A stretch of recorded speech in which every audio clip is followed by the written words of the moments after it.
it nice? We have these wonderful musicians to listen to, relax, center. Thank y'all. Thank you for joining us here at UUCL in the sanctuary on this very chilly morning. Please remember that the Omicron COVID variant is highly contagious, so take care of one another by wearing your mask completely over your mouth and nose the entire time you are inside. And please social distance, and please eat and drink outside. Thank you for making UUCL a caring community. I love that noise. Welcome to the worship service of the Unitarian Universalist Congregation of Lakeland. My name is Heather Norby, and I am the spiritual life director for this congregation. I use the pronouns she and her. And maybe you'd also like to know I'm still a student in seminary at Meadville Lombard Theological School. A few more years to go before you can call me Reverend Heather. We are glad you are here, whether in person, thank you for bundling up and coming out in the cold. If you are staying at home on Zoom or YouTube, we don't blame you. Those blankets are nice. Thank you for joining us. UUCL is an affirming community, and whatever your gender identity, sexual orientation, race, ethnicity, abilities, or theological beliefs, you are welcome here. We would love to get to know you better, so please join us after the service on the patio, or if you're on Zoom, say hello through the chat feature. We publish a newsletter every Wednesday, and it is the main source of information for what goes on around here, so be sure to sign up or to read it if you already get it. Of special note, this coming Friday is the City of Lakeland's first Friday in the downtown area, and we do have a space for a booth from which we can meet people and tell them about Unitarian Universalism. But we need friendly folks like you all from this community to get out there and spread the word. So if you're interested in joining us for First Friday, please let Faisal or Brandon know. We are still looking for technologically inclined people to help out in the tech room with videos, cameras, Zoom, live streaming, etc. So please let Brandon or Justin know if you're interested in that. We also have a program called Small Group Ministry. Have you heard of Small Group Ministry? It's been in the newsletter, and some of you are in it. If you are looking for a way to get to know others better or to deepen your spirituality and to live with intention, Small Group Ministry might be for you. So we're starting our new month next week with our Widening the Circle theme and programming. So please let me know. You can email me or reach out after service and let me know if you're interested in joining. And I would like to take a moment to extend gratitude to our scenic artists, or our scenic artistes. Petra and Glenda, let's see, producers, they've thrown some terminology at me, some theater terminology at me. I am not that familiar with it, so I'm just gonna throw it out there. Okay, Petra and Glenda are the producers and the scenic artists. Mark Gatsky is the key grip. That's what they call him. In other words, I think he just does what they tell him to do. Yep. And Joshua Sussman is the designer for our swamp and our bridge here. Good job, y'all. Thank you. It's been lovely. You're a semi-standing ovation. That's right. Yay! Enter this sacred space and breathe in peace so we can breathe out love.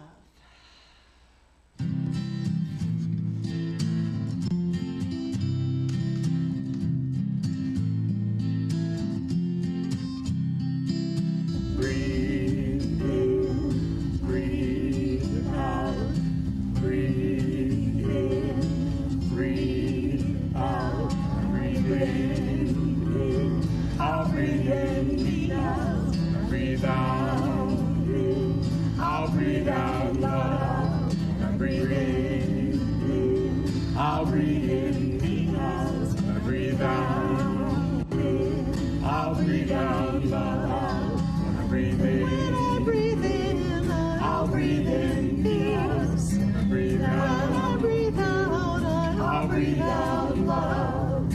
When I breathe in, I breathe in peace. When I breathe out, I'll breathe out love. When I breathe in, I'll breathe in peace. When I breathe out, I'll breathe out love. When I breathe in, I'll breathe in peace. When I breathe out, I'll breathe out love. When I breathe in, I'll breathe in peace. When I breathe out, I'll breathe out love.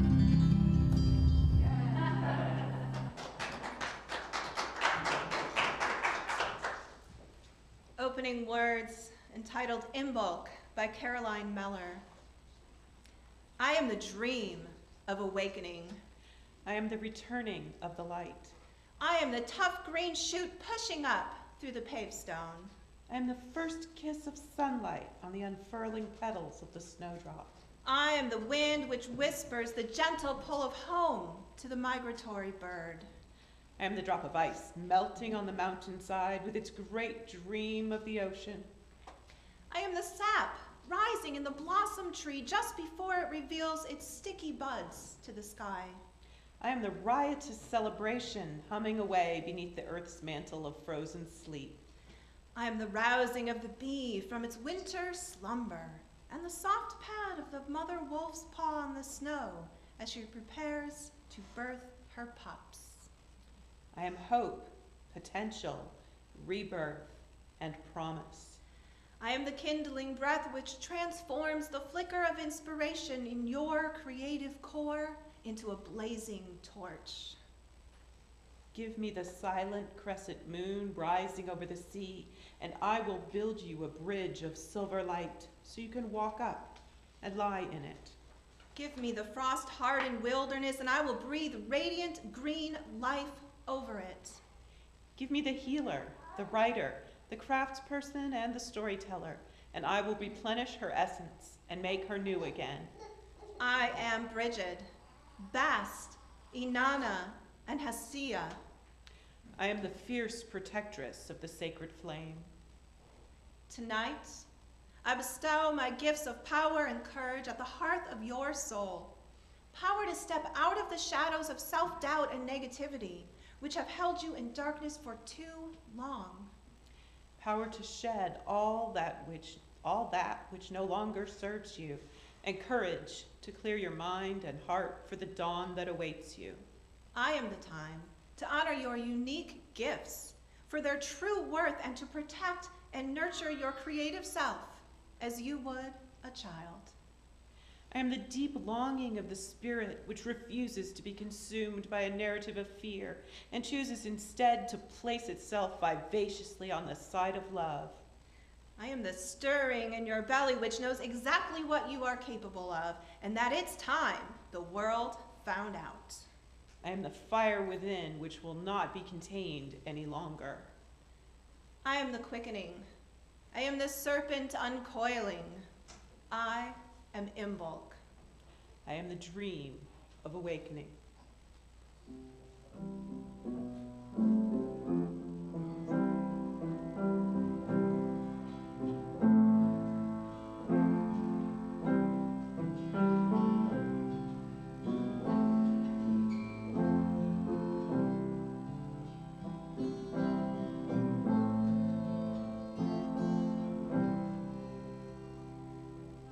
Just as our congregations across the country and even around the world are lighting their chalices this morning, so will we light ours and create sacred space.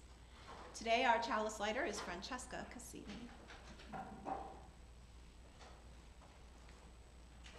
Kindling the fire. This morning, as I kindle the flame upon my hearth, I pray that the flame of Brigid may burn in my soul and the souls of all I meet today.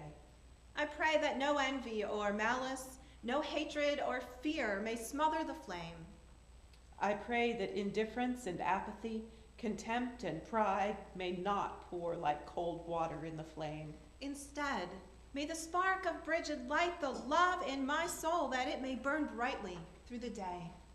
And may I warm those that are lonely, whose hearts are cold and lifeless, so that all may know the comfort of Bridget's love. Please join us in signing Spirit of Life hymn number 123. And if you feel like you want to get up and move a little bit, you can do that too.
This is the hour that we gather to contemplate the mysteries of life and to feel the gratitude of being able to approach this sacred task together. We gather around the flame of our chalice, a symbol that offers us the warmth of love and the hope of justice. It is a reminder that we start this new year together with the intention to care about one another. Our spiritual explorations for January have been all about living with intention. We are learning to listen to our inner voice and values despite all the messiness of the world around us. And from there, to build the bridges that connect us to others, strengthening the interdependent web of all existence of which we are a part. Today we honor the pagan midwinter holiday of Imbolc. Unitarian Universalism draws wisdom and inspiration from many sources, and our sixth source points us in the direction of the spiritual teachings of earth-centered traditions, which celebrate the sacred circle of life and instruct us to live in harmony with the rhythms of nature. When we set our intentions and our values, let us then remember to embody the rhythms of nature in our resulting actions.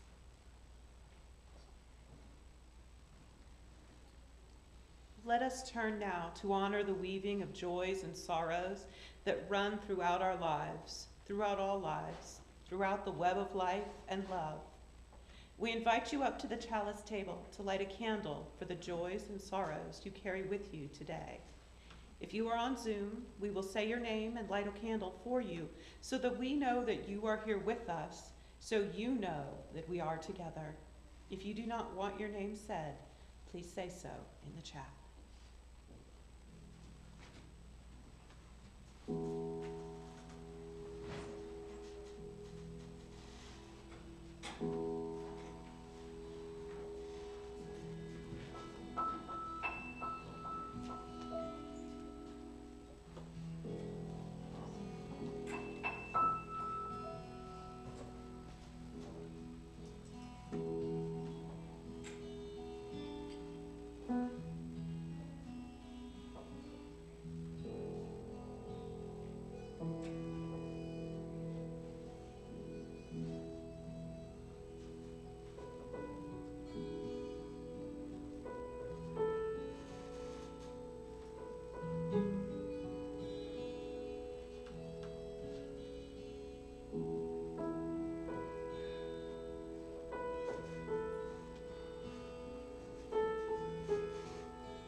candle for Amber Bridges.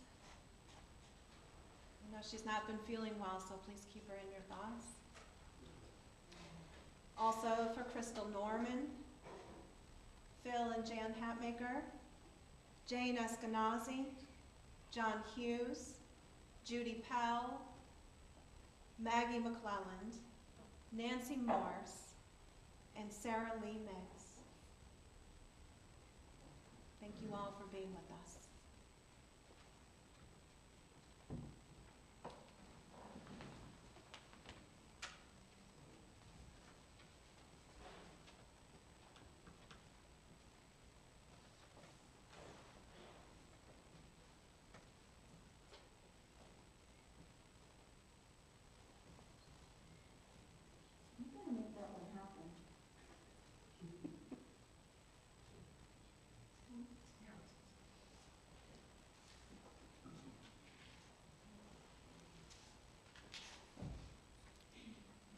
Imbolc is a time for setting your intentions for the coming year, planting the seeds for spring and summer growing and autumn harvesting. As we end our month of living with intention, what intentions are you putting forth into the world? I am focused on strength to get me through the hard times, connection to have my community and my family around me, gratitude so I will always see the good things in my life, and creation, since I am still creating a new life for myself and my tiny family. Imbolc is celebrated on February 1st or 2nd and is considered both midwinter and the earliest beginnings of spring and the first of the fertility celebrations. It honors the fire goddess Bridget, sacred to healers, smiths, and poets. Imbolc is about the budding fertility of the earth as it slumbers under the snow and the sheep begin to land. And of course, the seeds in the frozen earth begin to sprout. The Christian holy day Candlemas is on February 2nd and is considered sacred to Mary and the time of the presentation of Jesus at the temple. As the name suggests, candles were blessed for the year at this time. Our modern holiday Groundhog Day is also on February 2nd and foretells the seasonal future, a long winter or an early spring. Since this is such an expectant time, choosing a focus for the coming months can help you be more intentional about doing things that will move your goals along. One way you can do this is to write a word or draw a symbol on a candle and meditate on that while the candle burns, which would be a lovely ritual to do if you can safely let the candle burn down. Or write down your intention and burn the paper as a sacrifice, or write a poem, or sing and dance around a fire. All these are ways people observe Imbolc. Living with intention supports our goals and dreams, helping us to remember to choose actions on purpose, rather than just falling into our habitual patterns. Groundhog Day, the movie from 1993, starred Bill Murray as a weatherman living through the same day over and over when he was sent to cover the groundhog fortune teller. At first, he was confused and angry, but then he decided to just do wild stuff every day. When he tired of that, he began to explore what choices he was making and how those might affect his continuing Groundhog Days. Eventually, he found friendship and love and generosity. And he did wake up to February 3rd, finally. But we often go through life like Bill Murray in Groundhog Day, just reacting to what happens to us, feeling confused and angry, and going through the same day over and over. Living with intention allows us to move past this, to make our own choices about what to do, rather than just responding to what happens around and to us. The last 2 years have felt very much like an in-between time. Normal life before and hopefully normal life after. Like old war songs, we talk about what we will do when the plague is over. And it keeps not being over. At some point, we all have to wake up to the new normal and find hopes and dreams that work for today's world, not a mythical someday or yesterday world.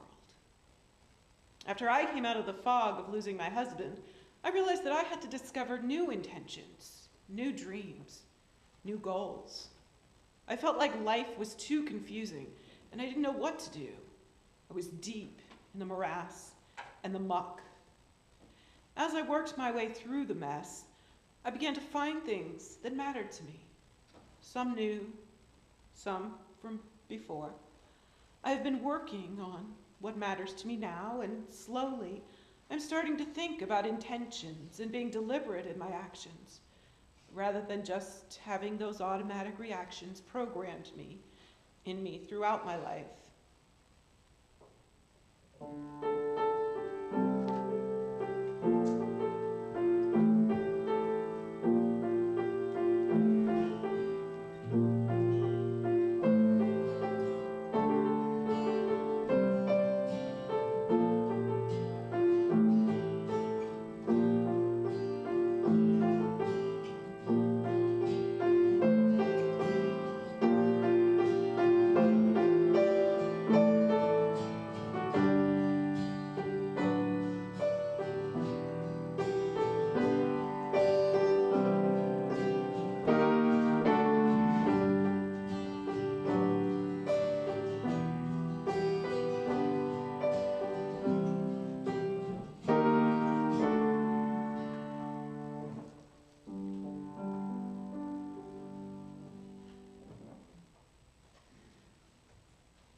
Imbolc is a time for setting your intentions for the coming year, planting the seeds or sowing the seeds of love for spring and summer growing and autumn harvesting. Oops, I'm in a Imbolc.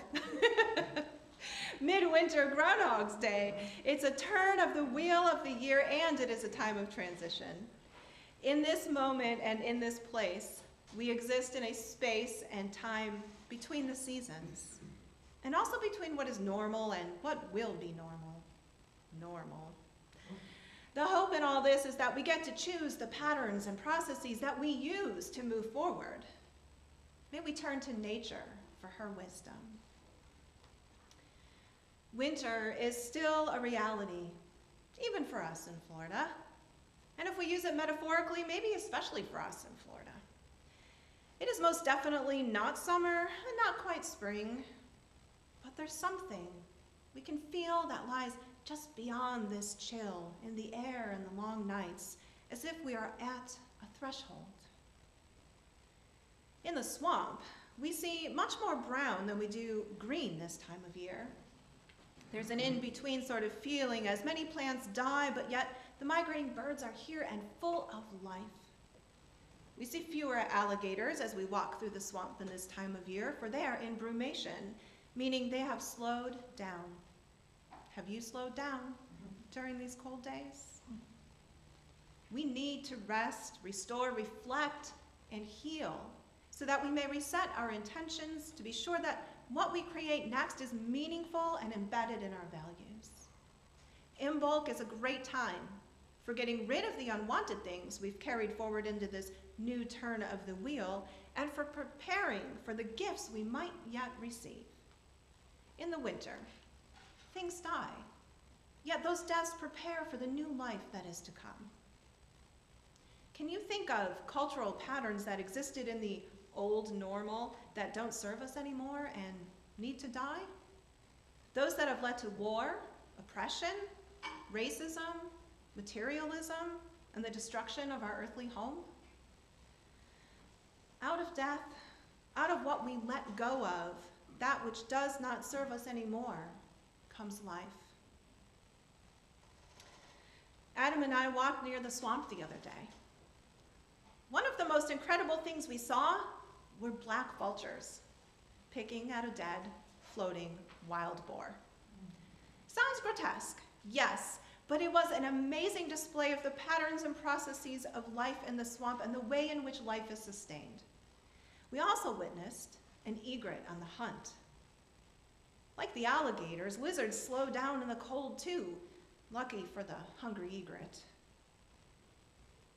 In the swamp, The patterns and processes of life are on grand display, even throughout the winter. The mighty oaks still stand tall, with Spanish moss gently moving in the breeze. The duckweed still living on top of the water, protecting the life underneath it. And the birds still busy living their avian lives. Let us take a moment to visit a nearby swamp, perhaps one you are all familiar with, the Circle B Bar Reserve. How fortunate we are to live so close to all this life. Do you ever take the time to just slow down and watch how nature really works?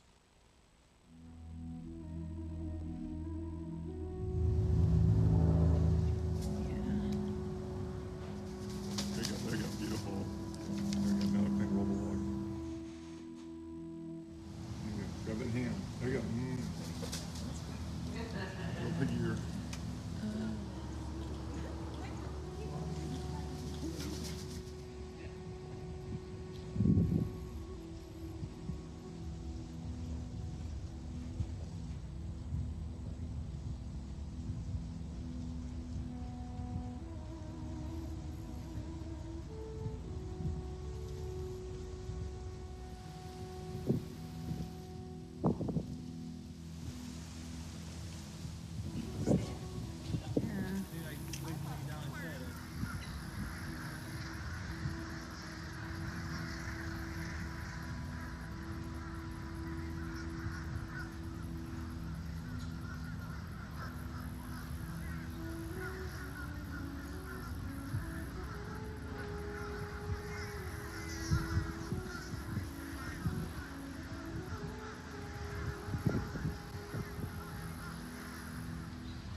There you go. Those are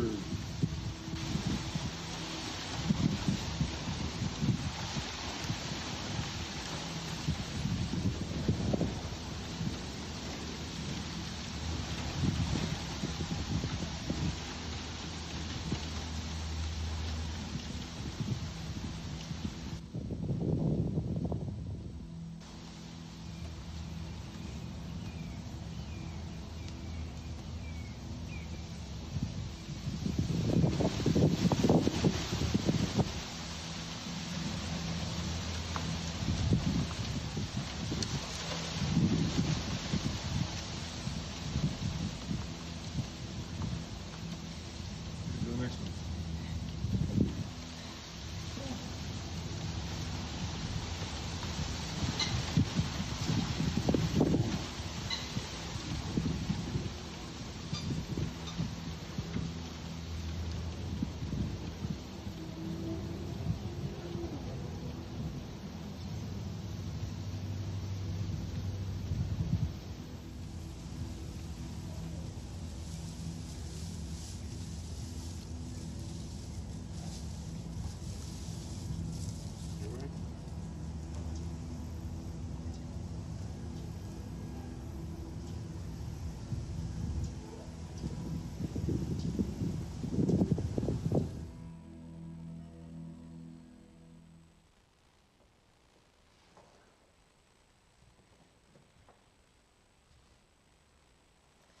Did you walk near the swamp during this midwinter time? I know a couple of you did, but I know the weather hasn't been great either, so even though I gave you this spiritual task to do, maybe you haven't quite gotten to it yet. But if you did you notice the patterns and processes of life in the swamp that occur in a Florida midwinter? We can learn so much when we pay attention to how nature works. For we are not apart from nature. We are nature. This is an integral concept of the pagan faith. We are in this universe, and this universe is in us. Wouldn't it be beneficial then to pay attention to the ways of nature rather than try to work against it? Wouldn't it enrich our beingness to understand the patterns and processes that support life, our lives?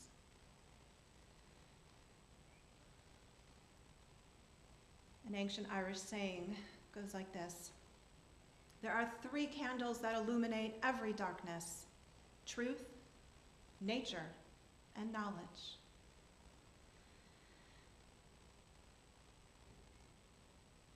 As abundant as Spanish moss is, I didn't really know much about it. But walking in the swamp the other day, I couldn't help but notice it. It was so windy and it was swaying back and forth, and so when I got home, I thought, well, let me look up this thing called Spanish moss. Well, it's not a moss at all. It's a bromeliad. It doesn't have roots of its own, but it lives in the oak tree, which does have roots, strong roots, and it grows there on its branches, the oak tree holding it up. It does not harm the oak tree. Spanish moss is resilient, actually, and there's not much that harms it. But it does harbor many creatures, and thus is very important to biodiversity. It harbors a great variety of insects, birds, 3 species of bats, frogs, lizards, snakes. Yellow-throated warblers and northern parulas make their nests within mats of Spanish moss during the spring and summer. And there is 1 species of spider that can only be found living in Spanish moss. I like to keep these thoughts and these patterns with me and think about how I too can harbor life and make it abundant. Spanish moss also, although it has seeds, and some of those seeds will blow in the wind and propagate around in the area trees, it also produces what they call pups. It self-replicates, and that's why it is abundant. It's sturdy, it's resilient, and it loves life. So as I move forward to build bridges towards others and create community, I set my intentions in a deep and fierce love for life. And I will keep in mind the lessons I learned from the Spanish moss and the other things in the swamp. But we can depend on one another, like the moss depends on the oak tree. And we can welcome an abundance and diversity of life into our resilient hearts. Those are the patterns and processes of nature that will lead us towards a better world. So I wonder if you were able to journey out into a swamp or sit on your back deck and watch the Florida nature, what patterns and processes did you witness? I'm asking you to bring your wisdom here today so that we may share and deepen the ways in which we are intentional. I know there's a couple of you here at least that would like to share, and I'll ask you to come up and stand over there in that space where Helen is so that we'll be able to hear you. And if you're on Zoom and you would like to share, just let them know in the chat. And while you're sharing your observations of nature, I'm going to write down what I hear. I'm going to write down those patterns and processes that you noticed and the wisdom that you bring to this sacred space. So, are one of you feeling brave enough?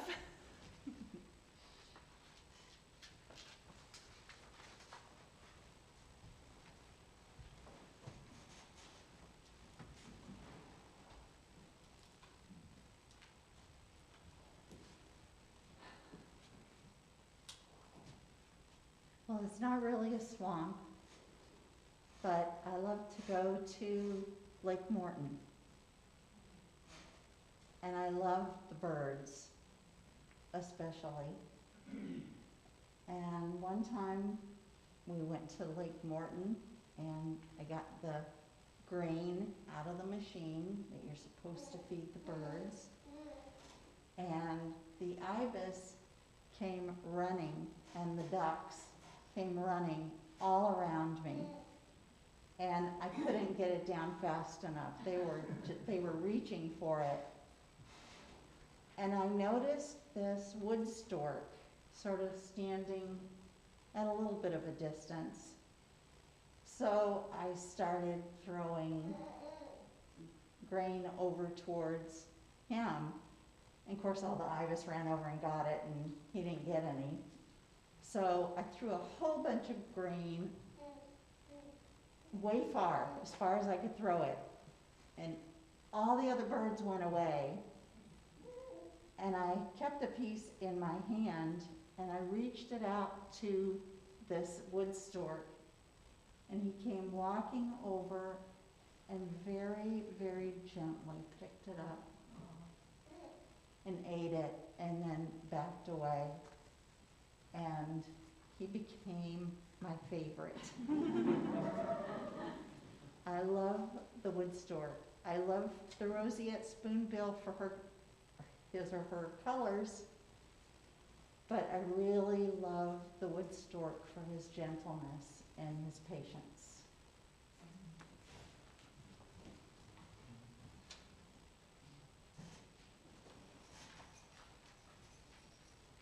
That's what I heard, gentleness, patience. Does anyone else have something they'd like to share?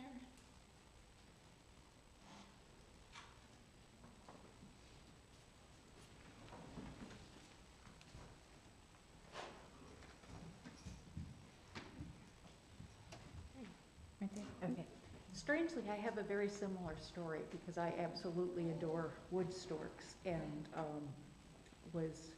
this was a while back, but I was over at Lake Morton and feeding all the little birds and the bigger birds, and yeah, you definitely had to distract the littler birds, the faster birds, to feed that wood stork, but he or she has always been one of my favorites for its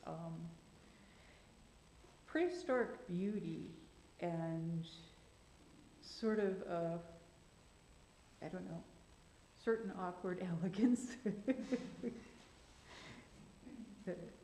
Them and the ibis who have adapted so beautifully, but are spoken of even in ancient Egypt, are some of my favorites. Thank you, Mary. I hear beauty and awkward elegance, so I love that.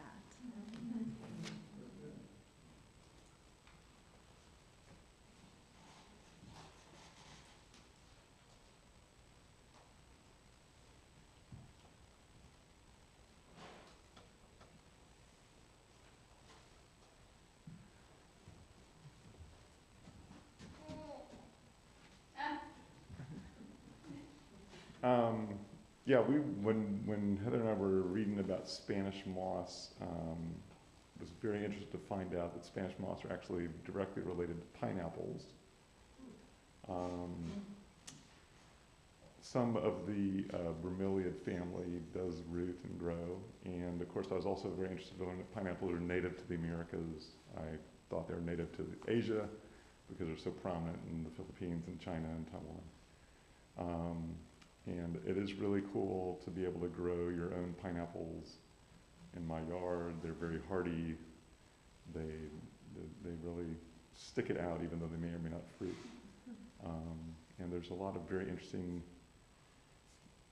critters that harbor inside the folds of all these different bromeliads. So just a little interesting stuff that I learned recently. Thank you.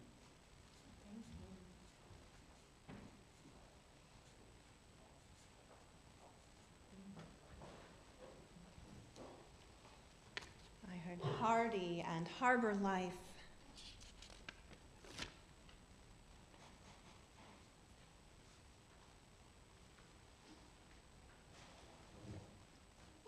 somebody on Zoom.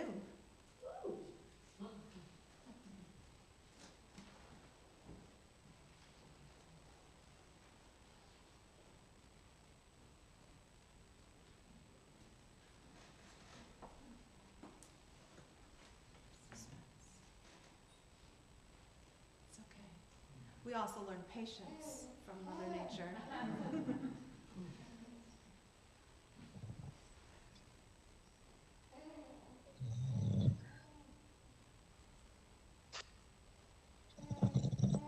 Hello? Hello. Okay. John. My poem's a little different, but it's got, let me read it and see what you think. Please. As I awoke this morning, my wife says to me, listen to the concert of the birds singing with glee. Bluebird sings the high notes. Redbird answers back. Graybird is so happy to reply to the bird in black. I feel refreshed, she says, with a smile on her face. The sun is up, the birds are singing, all the world is in its place. Bluebird says, this is my wood. Don't come here wearing red. Heed the warning in my song, or you'll likely end up dead. If I reveal the songbird's message, her smile will turn to a frown. Reality is nature's calamity. I hate to see her down.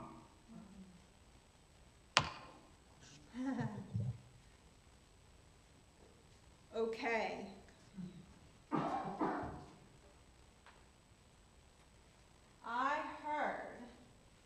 First I heard harmony and peace, and then I heard disharmony. Ooh, and what's really important when there's disharmony? Communication. That's what those birds are singing. Putting up their boundaries. Thank you, John. Do we have anyone else who would like to share? No. Thank you all. Oh, Ken, please.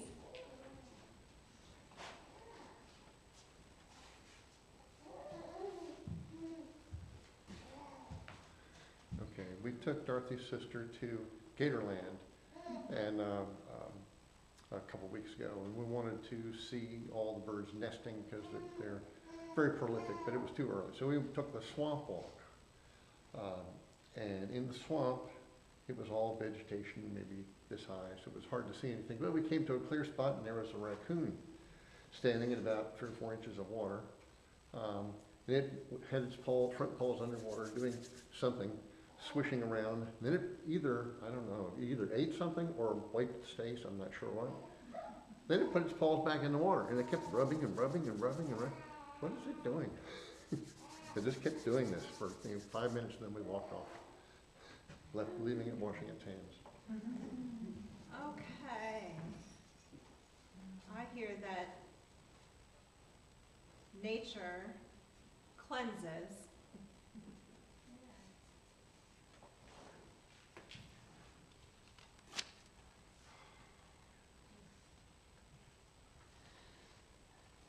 All right.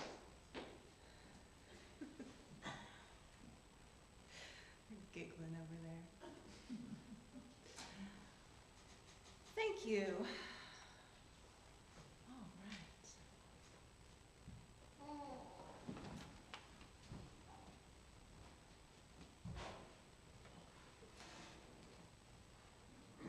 We have now come upon the moment when we can share our treasures with this congregation that endeavors to be the light of truth and the flame of hope. We are a community that is learning to model the way we want the world to be so that our values are manifested. Our ushers will pass the plates for your offering to this community while we enjoy a musical prelude to the next thing. Musical piece of some sort. Yeah. No, video. To the video.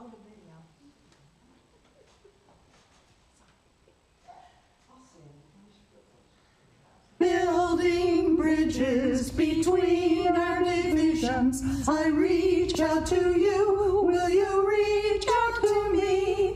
With all of our voices and all of our visions, friends, we could make such sweet harmony. Building bridges between our divisions. I reach out to you, will you reach out to me? With all of our voices and all of our visions, I reach out to you, will you reach out to me? With all of our voices and all of our visions, I reach we could make such sweet harmony. With all of our voices and all of our visions, I reach out to you, will you reach out to me? With all we could make such sweet harmonies. Friends, we could make such sweet harmony.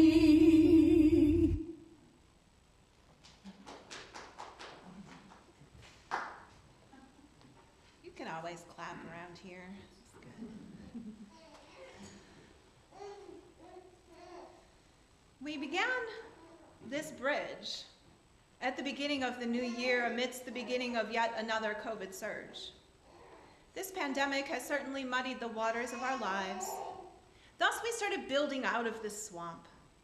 But a swamp, as we know, is murky and messy and a place of much incredible and beautiful life.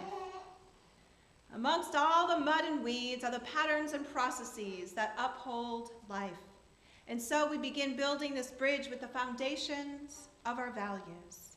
It has been a month for resetting our intentions, rooting them into our deepest values. Earlier in the month, we received the gifts, the jewels of the other wise man on Epiphany, the compassion, love, and hope for justice that guide our lives, and we added them to our bridge to remind us to stay grounded in our values. And then we added the rare and beautiful orchids that grow so slowly in the swamp. They remind us that we need to be intentional about our actions, thoughtful and careful and patient as we build towards unity and the beloved community. Rooted in our values, we are finishing this bridge with the space in between. We are a congregation whose mission statement is love, Use your hands. plus connection. Those ladies are strong.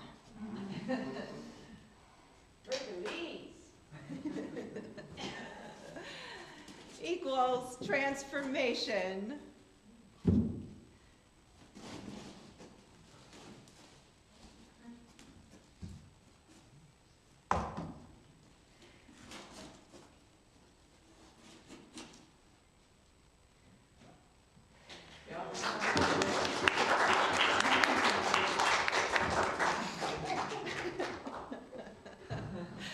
Oh, thank you all, our scenic artists. We are a congregation that can work together to build bridges towards those in our larger community with the patterns and processes of nature that uphold and sustain life, like the leaves that we just put on here, the cleansing, the healing, the patience, the interdependence. Those are the things that will uphold life. But you may ask, and you have asked me, where are we building these bridges to? What are we going to do? What is our place as Unitarian Universalists in the world? I know some of you go out to Munn Park and you bring food to the hungry. But it seems that there is so much more we can do, and there are so many more people in Lakeland that want to work towards building the beloved community as well.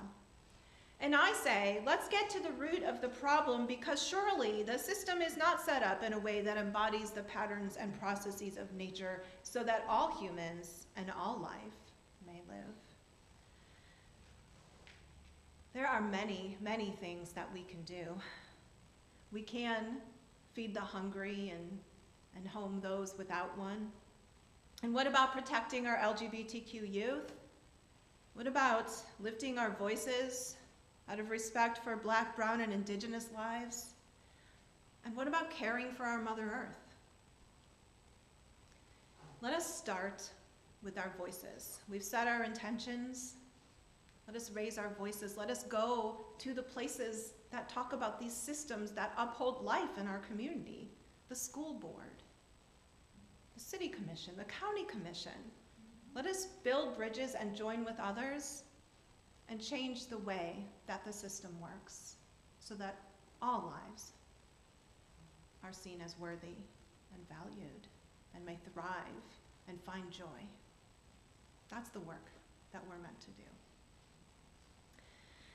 And this swamp and this bridge, they were built out of our collective imaginations.